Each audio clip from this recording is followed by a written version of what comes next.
I've been having the same dream for months, though calling it a dream feels like calling drowning swimming with difficulty. Dreams blur at the edges. They dissolve when touched. This one waits. This one remembers. This one adjusts itself around me. Every night I go deeper. Every night the room gets smaller, and whatever breathes behind those walls understands me a little better.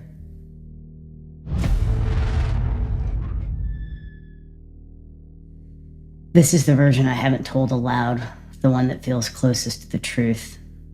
I don't know if saying it out loud will help, or if it will help it. Room 1, always the same, too clean. Off-white walls, a single bulb, a wooden desk, a narrow bed. The lemon scent burns like hospital disinfectant, the kind used to hide things rather than clean them. 5 steps across the room. The bulb hums slow and steady like agreement. It's just a dream, I tell myself. The air seems to lean closer, listening. Warm brass doorknob, open. Room 2, smaller by inches, not much, but enough. The desk presses closer to the bed. The lemon smell sharpens, fresh, recent. A cheap metal clock sits on the desk. It ticks too fast, like it's shivering. When I lean closer, the ticking slows, stretches, becomes breathing. Measured, patient, but not mine. I reach back from the door I entered through, but it's a painted wall. It's gone. For the first time, a thought slips in. Not fear, not panic, but correction. As if I've done something slightly wrong and the room is helping me fix it. 5 steps, open. Room 3 is damp now. The bulb sways through the air, still at the same time. The desk drawer is half open. Inside there's one sheet of paper. It says, 5 steps, do not hold your breath. The handwriting is neat, too calm for a place like this. I obey, exhale deliberately with each step. Something exhales with me. Door, open. The 4th room. The lemon is gone. Metallic sweetness replaces it. Blood wiped thin, hidden under citrus, too late. A framed photo hangs above the bed. It shows this room, but brighter, cleaner. The bedspread, white instead of gray. In the photo's corner, a single smudge. Just a shadow, almost human. In this room, the corner is empty, though. For now. 5 steps. The floor creaks like a warning that came late. Open. The 5th room. The walls brush my shoulders. The bulb burns like a small sun. The clock's face is gone, replaced by a paper circle, a smile drawn in red pen. The second hand ticks without moving. Sweat beads along my upper lip. 5 steps, I whisper. Don't hold your breath. The words don't echo, they stay. Door open. Room 6. The room breathes. Inhale, walls loosen.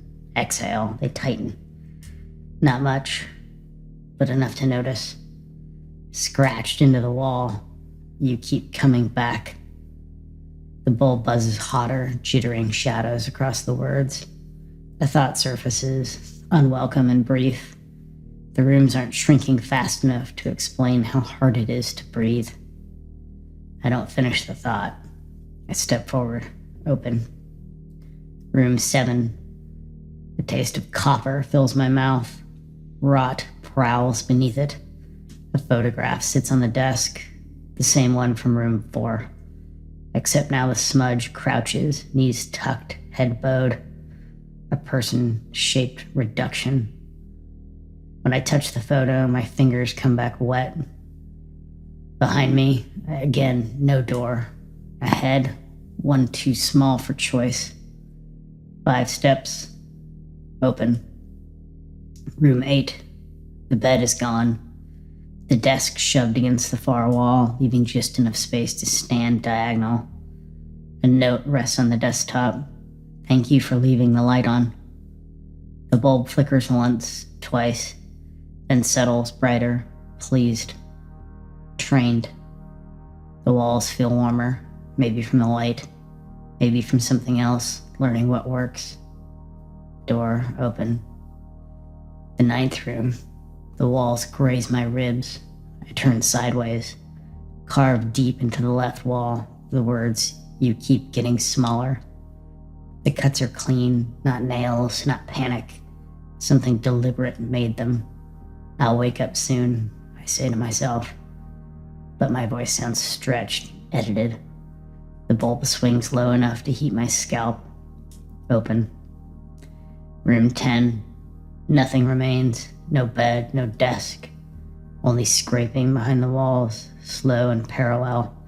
The smell hits first, ammonia and spoiled milk. A nursery abandoned, too late. A triangle folded note waits on the floor. It says, "Do not turn around." The door behind me is gone.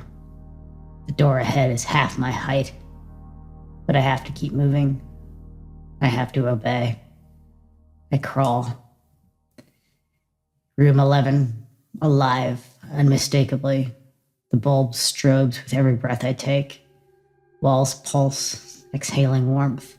A stain gathers on the far wall. A face, not fixed, but implied. Neutral, frowning, neutral again. "I'll wake up soon," I whisper. The bulb bursts. Glass rains down like ash. The darkness presses its forehead to mine. The door opens by itself. To room 12. Barely space to turn my head. 3 steps, maybe less. A nail juts from the wall. A thread of gray fabric hangs from it, the exact shade of the blanket from room 1. The bulb here is dim, tired. I touch the nail, warm, fresh. My breath comes back into my own face, and I choke on it. Door open. Room 13, a coffin-sized slit. The walls compress my ribs into my lungs. The air is thick, wet, metallic. A red diode blinks overhead. 1, 2, 1, 1, 3. 1, 2, 1, 1, 3. The opposite wall is carved with lines of careful text. Thank you for leaving the light on. Please do not close the door. Please do not get smaller. Each sentence level, uniform, as if written by someone who couldn't lift their arms anymore. Someone flattened long before I arrived. The diode pulses again. 1, 2, 1, 1, 3. My breathing matches it without instruction. I whisper, "Thank you." The wall exhales, warm against my cheek. Not something in the room, something shaped by the room. And then the floor drops. I hit my bed hard. My ribs ache. My throat tastes like metal. For a moment, I don't breathe, not from fear, but habit, waiting for the walls to inhale first. Space feels obscene and wasteful. The clock says 3:07 a.m. I have a meeting at 9. I remember thinking I could survive on 4 hours if I needed to. I walk to the bathroom. The hallway feels narrower, half an inch maybe. Enough to notice, but not enough to justify. My framed photo hangs crooked. In its corner, a smudge, knees tucked, patient. The bathroom light hums, not electric, but rhythmic. 1, 2, 1, 1, 3. I wipe condensation from the mirror and write the numbers. They look familiar, comfortable, expected. "It's just a dream," I whisper. It doesn't sound convinced. Each night begins one door deeper. Last night was room 13. Tonight I expect 14. I don't know if the rooms end or if the dream is folding the real world inward, one quiet inch at a time. Some mornings the air feels closer to my skin than it should, like the room hasn't fully let go. And sometimes, just before I sleep, I hear it. Not the walls, not under the floor, matched to my own breathing. The second breath inside the first, smaller, quieter, learning me. So I recite the rules. 5 steps. Don't hold your breath. Leave the light on. Don't close the door. Don't get smaller. But lately, the rules feel less like protection and more like instructions I'm expected to pass on. Because last night, just before I woke, I heard a voice so faint it could have been the diode blinking. Thank you for making room. And when I sat up, gasping, my walls, they felt closer. Not by much.